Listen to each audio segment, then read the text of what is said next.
ನಮಸ್ಕಾರ. ನಮ್ಮ ಕಣ್ಣು ಕೆಲಸ ಮಾಡೋ ರೀತಿಗೂ ನಾವು ವಿದ್ಯುತ್ ಅಳೆಯೋ ರೀತಿಗೂ ಒಂದು ಅದ್ಭುತ ಸಂಬಂಧ ಇದೆ ಅಂದ್ರೆ ನಂಬ್ತೀರಾ? ಬನ್ನಿ, ಈ ಕುತೂಹಲಕಾರಿ ಸಂಪರ್ಕವನ್ನು ಒಟ್ಟಿಗೆ ನೋಡೋಣ. ಪ್ರಕೃತಿಯ ವಿನ್ಯಾಸಗಳು ಹೇಗೆ ನಮ್ಮ ಟೆಕ್ನಾಲಜಿಗೆ ಸ್ಫೂರ್ತಿಯಾಗಿದೆ ಅಂತ ತಿಳಿದುಕೊಳ್ಳೋಣ. ಸರಿ, ಹಾಗಾದ್ರೆ ಈ ಪಯಣದಲ್ಲಿ ನಾವು ಏನೇನ್ ನೋಡ್ತೀವಿ? ಮೊದಲು ಕಣ್ಣು ಮತ್ತು ನಮ್ಮ ಭೂಮಿ ನಡುವೆ ಇರುವ ಒಂದು ಅಚ್ಚರಿಯ ಹೋಲಿಕೆಯಿಂದ ಶುರು ಮಾಡೋಣ. ಆಮೇಲೆ ಕಣ್ಣು ಒಂದು ಕ್ಯಾಮರಾದಂತೆ ಹೇಗೆ ಕೆಲಸ ಮಾಡುತ್ತೆ ಮತ್ತು ನಮಗೆ ಕಾಣಿಸ್ತಿರೋ ವಿದ್ಯುತ್ ಶಕ್ತಿಯನ್ನು ನಾವು ಹೇಗೆ ಅಳಿತೀವಿ ಅನ್ನೋದನ್ನು ನೋಡೋಣ. ಮೊದಲನೇದಾಗಿ ಒಂದು ತುಂಬಾನೇ ಇಂಟ್ರೆಸ್ಟಿಂಗ್ ವಿಷಯವನ್ನು ನೋಡೋಣ. ನಮ್ಮ ಕಣ್ಣುಗಳು ಮತ್ತು ಇಡೀ ಭೂಮಿ ಇವೆರಡೂ ತಮ್ಮನ್ನು ತಾವು ರಕ್ಷಿಸಿಕೊಳ್ಳೋದು ಹೇಗೆ? ಎರಡರಲ್ಲೂ ಒಂದು ಕಾಮನ್ ಟೆಕ್ನಿಕ್ ಇದೆ. ನಮ್ಮ ಕಣ್ಣಿನೊಳಗಿರುವ ಕೊರಾಯ್ಡ್ ಪದರ ಮತ್ತು ನಮ್ಮ ಭೂಮಿಯ ವಾತಾವರಣದಲ್ಲಿರುವ ಓಝೋನ್ ಪದರ ಇವೆರಡೂ ಒಂದು ರೀತಿ ರಕ್ಷಣಾ ಕವಚಗಳಂತೆ ಕೆಲಸ ಮಾಡ್ತವೆ. ಒಂದು ಸಣ್ಣ ಮಟ್ಟದಲ್ಲಿದ್ರೆ ಇನ್ನೊಂದು ದೊಡ್ಡ ಮಟ್ಟದಲ್ಲಿದೆ ಅಷ್ಟೇ. ಪ್ರಕೃತಿ ಒಂದೇ ರೀತಿಯ ತತ್ವವನ್ನ ಬೇರೆ ಬೇರೆ ಕಡೆ ಹೇಗೆ ಬಳಸತ್ತೆ ಅನ್ನೋದು ನಿಜಕ್ಕೂ ಆಶ್ಚರ್ಯ ಅಲ್ವಾ? ಸರಿ, ಈ ರಕ್ಷಣಾ ಕವಚದ ಒಳಗಡೆ ಕಣ್ಣು ಹೇಗೆ ಕೆಲಸ ಮಾಡುತ್ತೆ? ನಮ್ಮ ಸುತ್ತಮುತ್ತಲಿನ ಜಗತ್ತನ್ನ ಸೆರೆ ಹಿಡಿಯೋಕೆ ಕಣ್ಣು ಒಂದು ಸೂಪರ್ ಸ್ಮಾರ್ಟ್ ಕ್ಯಾಮೆರಾದಂತೆ ಹೇಗೆ ಕೆಲಸ ಮಾಡುತ್ತೆ ಅಂತ ಈಗ ನೋಡೋಣ. ಎಲ್ಲ ಶುರುವಾಗೋದೇ ಈ ಕಾರ್ನಿಯಾದಿಂದ. ಇದನ್ನ ನಮ್ಮ ಕಣ್ಣಿನ ಒಂದು ಪಾರದರ್ಶಕ ಕಿಟಕಿ ಅಂತ ಅನ್ಕೋಬಹುದು. ಕ್ಯಾಮ್ರಾದ ಲೆನ್ಸ್ನಂತೆ ಇದು ಬೆಳಕನ್ನ ಒಳಗೆ ಬರಲು ದಾರಿ ಮಾಡಿಕೊಡುತ್ತೆ. ಬೆಳಕು ಒಳಗೆ ಬಂದ ತಕ್ಷಣ ಐರಿಸ್ ಅಂದ್ರೆ ನಮ್ಮ ಕಣ್ಣಿನ ಪಾಪೆ ತನ್ನ ಕೆಲಸ ಶುರು ಮಾಡುತ್ತೆ. ಇದು ಕ್ಯಾಮರಾದ ಅಪರ್ಚರ್ ಇದ್ದಾಗೆ. ಬೆಳಕು ಹೆಚ್ಚಿದ್ದಾಗ ಚಿಕ್ಕದಾಗಿ ಮತ್ತು ಕಡಿಮೆ ಇದ್ದಾಗ ದೊಡ್ಡದಾಗಿ ಎಷ್ಟು ಬೆಳಕು ಒಳಗೆ ಹೋಗ್ಬೇಕು ಅಂತ ಪರ್ಫೆಕ್ಟಾಗಿ ಕಂಟ್ರೋಲ್ ಮಾಡುತ್ತೆ. ಕೊನೆಗೆ ಈ ಬೆಳಕು ಹೋಗಿ ತಲುಪೋದು ರೆಟೀನಾಗೆ. ರೆಟಿನಾ ಅಂದ್ರೆ ಒಂದು ರೀತಿ ಕ್ಯಾಮರಾದ ಸೆನ್ಸರ್ ಇದ್ದಾಗೆ.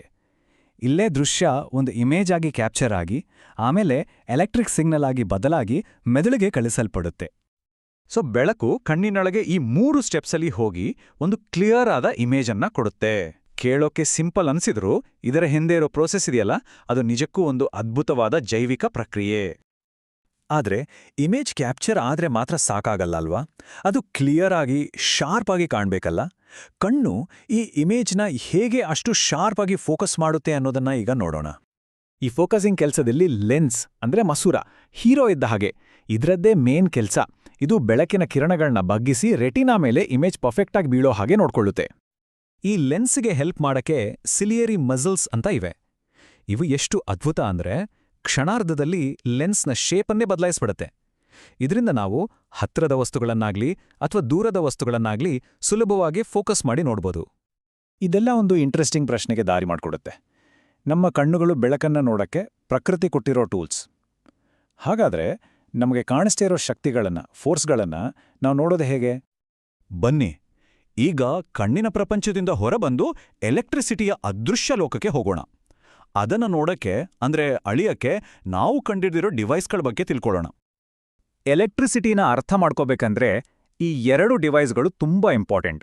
ಒಂದು ಅಮ್ಮೀಟರ್, ಇನ್ನೊಂದು ವೋಲ್ಟ್ ಮೀಟರ್.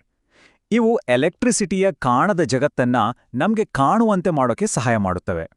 ಸಿಂಪಲ್ ಆಗಿ ಹೇಳ್ಬೇಕು ಅಂದ್ರೆ ಅಮ್ಮೀಟರ್ ಅನ್ನೋದು ಎಲೆಕ್ಟ್ರಿಸಿಟಿ ಎಷ್ಟು ಫ್ಲೋ ಆಗ್ತಿದೆ ಅಂದ್ರೆ ಕರೆಂಟ್ ಅನ್ನ ಅಳೆಯುತ್ತೆ. ವೋಲ್ಟ್ ಮೀಟರ್ ಅದರ ಪ್ರೆಷರ್ ಅಂದ್ರೆ ವೋಲ್ಟೇಜ್ ಅನ್ನ ಅಳೆಯುತ್ತೆ. ಯಾವುದೇ ಎಲೆಕ್ಟ್ರಿಕ್ ಸರ್ಕ್ಯೂಟ್ ಅನ್ನ ಅರ್ಥ ಮಾಡ್ಕೊಳ್ಳೋಕೆ ಇವೆರಡು ಬೇಕೇ ಬೇಕು. ಈ ವಿಷಯವನ್ನು ನಾವು ತಗೊಂಡಿರುವ ಸೋರ್ಸ್ ಪ್ರಕಾರ ಕೇವಲ ಅಳತೆ ಮಾಡೋದು ಅಷ್ಟೇ ಅಲ್ಲ, ಅದನ್ನ ಕಂಟ್ರೋಲ್ ಮಾಡೋದು ಕೂಡ ಅಷ್ಟೇ ಮುಖ್ಯ. ಹಾಗಾದ್ರೆ ಎಲೆಕ್ಟ್ರಿಸಿಟಿ ಫ್ಲೋ ಅನ್ನ ಅಳೆಯೋದು ಸರಿ, ಅದನ್ನ ಕಂಟ್ರೋಲ್ ಮಾಡೋದು ಹೇಗೆ? ಅದಕ್ಕೆ ಇರೋದು ರಿಯೋಸ್ಟಾಟ್. ರಿಯೋಸ್ಟಾಟ್ ಅಂದ್ರೆ ನಮ್ಮನೇಲಿ ಫ್ಯಾನ್ ಸ್ಪೀಡ್ ಕಂಟ್ರೋಲ್ ಮಾಡೋಕೆ ರೆಗ್ಯುಲೇಟರ್ ಇರ್ತಲ್ಲ, ಅಥವಾ ಲೈಟಿನ ಬ್ರೈಟ್ನೆಸ್ ಕಮ್ಮಿ ಜಾಸ್ತಿ ಮಾಡೋ ಡಿಮ್ಮರ್ ಸ್ವಿಚ್ ಹಾಗೆ. ಇದು ರೆಸಿಸ್ಟೆನ್ಸ್ ಅಂದ್ರೆ ರೋಧವನ್ನ ಬದಲಾಯಿಸಿ ಕರೆಂಟ್ ಫ್ಲೋ ಮೇಲೆ ನಮಗೆ ಪರ್ಫೆಕ್ಟ್ ಕಂಟ್ರೋಲ್ ಕೊಡುತ್ತೆ.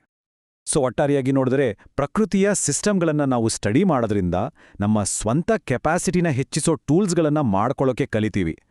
ಕಣ್ಣು ಕ್ಯಾಮೆರಾಗೆ ಸ್ಫೂರ್ತಿ ಕೊಟ್ಟ ಹಾಗೆ ಕಾಣಿಸದೇ ಇರೋ ಎಲೆಕ್ಟ್ರಿಸಿಟಿನ ಅಳೆಯೋಕೆ, ಕಂಟ್ರೋಲ್ ಮಾಡೋಕೆ ಮೀಟರ್, ರಿಯೋಸ್ಟಾಟ್ಗಳನ್ನ ಕಂಡಿಡಿದಿದ್ದೀವಿ. ಇದೆಲ್ಲ ನಮ್ಮನ್ನ ಒಂದು ಕೊನೆಯ ಪ್ರಶ್ನೆ ಹತ್ರ ತಂದು ನಿಲ್ಸುತ್ತೆ. ನಮ್ಮ ಮುಂದಿನ ದೊಡ್ಡ ದೊಡ್ಡ ಆವಿಷ್ಕಾರಗಳಿಗೆ ಪ್ರೇರಣೆ ಕೊಡಕ್ಕೆ ಪ್ರಕೃತಿ ಇನ್ಯಾವೆಲ್ಲ ಸೀಕ್ರೆಟ್ಗಳನ್ನ ತನ್ನೊಳಗೆ ಬಚ್ಚಿಟ್ಕೊಂಡಿದೆಯೋ? ಯೋಚನೆ ಮಾಡಿ, ಹುಡುಕಿದಷ್ಟೂ ಸಿಗುತ್ತಾ ಹೋಗುವ ಸ್ಫೂರ್ತಿಯ ಸಾಗರ ಅದು.